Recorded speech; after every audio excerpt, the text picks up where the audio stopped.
I know that you include your meditation practice in your morning routine. I saw Yeah. one video of you talking about the morning routine. It actually starts at night. Can you share how that works with our audience also? A morning routine? Yeah.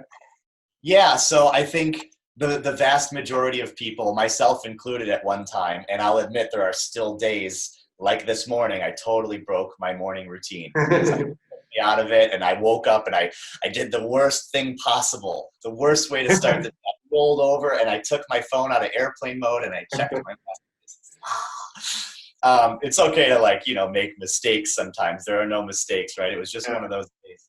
But for me, I mentioned the airplane mode thing. That's really, I'm a strong believer. I've done a lot of research, as has my brother and a lot of holistic health practitioners, about the dangers of radiation and what like our cell phones and our routers are doing to us. So I often, my morning routine kind of starts in the evening, which I always sleep with my phone in airplane mode.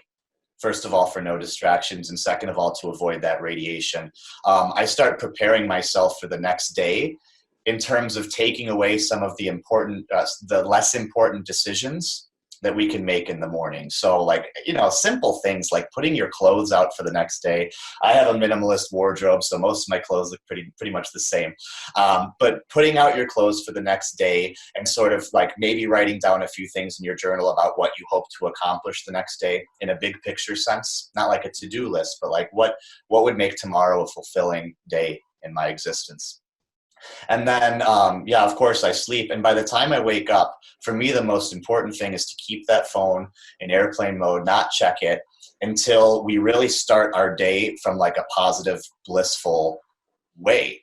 And part of that for me is like I wake up, I like to meditate right away. It's like the best time to sort of wake up the mind through meditation. I usually hydrate first, actually. I drink some water with some, pink salt and lime, get going. And then I meditate. I might step outside for a few minutes before or after meditation, get some sun on my skin. Hopefully, right now I'm in Chicago. It's just dark and dreary, so I can't do that. But I start with meditation. I follow it up with exercise to wake up my body. And only after I've done those things, there's a few other things I sometimes add to my routine. Sometimes I do yoga. I have a lot of sometimes approaches. But I think if I'm consistent in staying away from the phone, hydrating, exercising, and exercising my mind and my soul, which is my meditative practice, after that, then it's time to okay, now I can open my phone and look at it.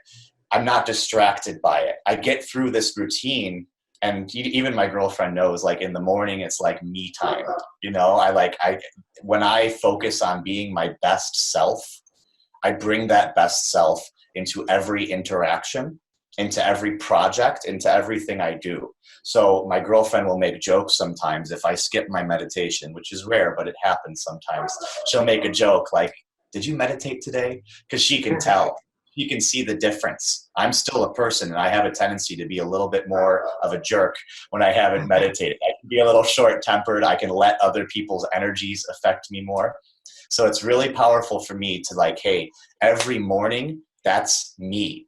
And then I can spend the rest of my life, the rest of my day, in service to others, because I've started with finding a way to be of service to others by being of service to myself first. That's really important, I think, is the morning sets the stage for your day. A strong morning means a strong day, and many strong days means a strong life. So I think that's a really powerful tool, is a morning routine. Yeah, absolutely. I do the same thing. The only thing that I do a little bit different is that I do the movement first, because if I go straight into meditation, then I get too sleepy, so it doesn't work as well. I'm not as full. And So that's interesting. My brother's the same way, and I like to kind of experiment with both. For my brother, he needs to wake up the body before meditation. And I find that some days it's better to do this first than this. It kind of depends on my mood a lot. Yeah, but that's important too. I think a lot of people, it's easier for them to meditate even if they move their body first, especially people who haven't done it as much, or maybe it's just a preference thing.